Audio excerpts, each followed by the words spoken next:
तृणमूल के भीतर की रस्साकशी, आईपैक की भूमिका पर लगने वाले आरोप असल में पार्टी के भीतर उत्तराधिकार की एक बड़ी लड़ाई को छिपाने का जरिया है। चुनावी हार अक्सर एक तय ढर्रे पर चलती है।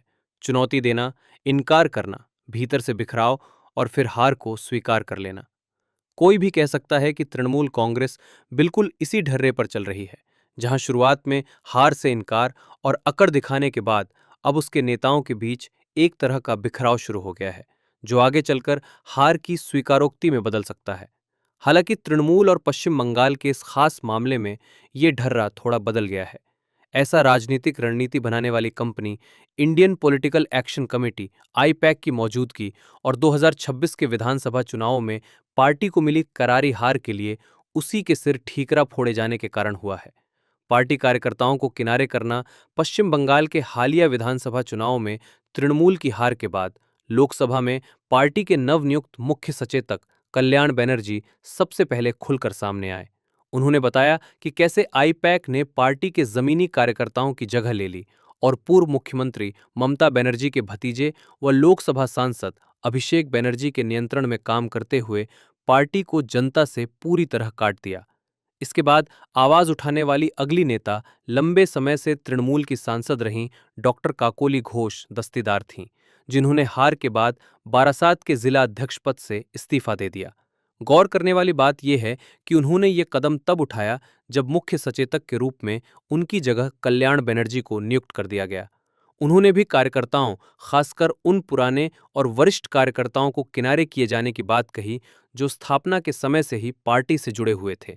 नतीजे आने के लगभग 3 हफ्ते बाद अब ये पूरी तरह साफ हो गया है कि तृणमूल के भीतर ऐसे कई लोग हैं जो आईपैक की भूमिका से बेहद असहज महसूस कर रहे थे।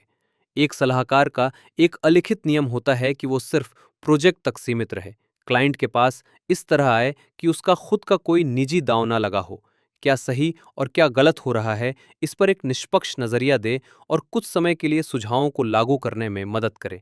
एक राजनीतिक सलाहकार के शब्दों में कहें तो उन्हें उस सेना की तरह होना चाहिए जो आती है, फतह करती है और वापस अपनी बैरक में लौट जाती है, न कि उस पुलिस की तरह जो उसी इलाके का हिस्सा बनकर बैठ जाए।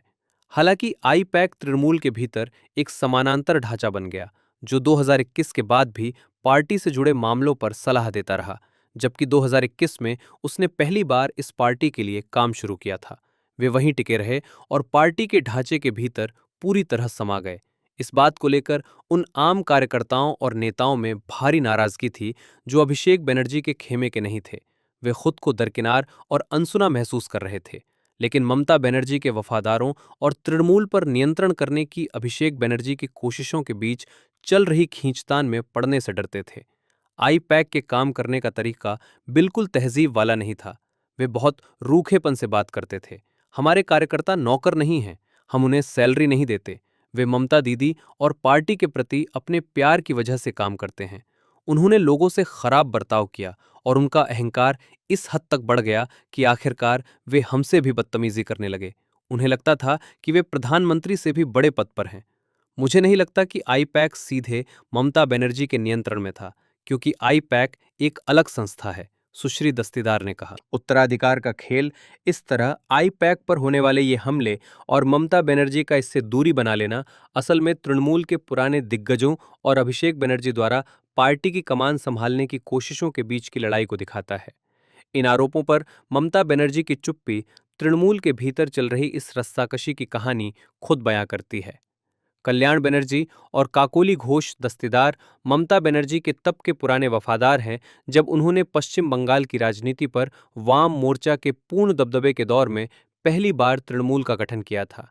पिछले कुछ सालों में, खासकर 2021 के बाद से ममता बनर्जी के वफादारों और आई पैक द्वारा संचालित अभिषेक बनर्जी के खेमे के बीच एक रस्साकशी चल रही है।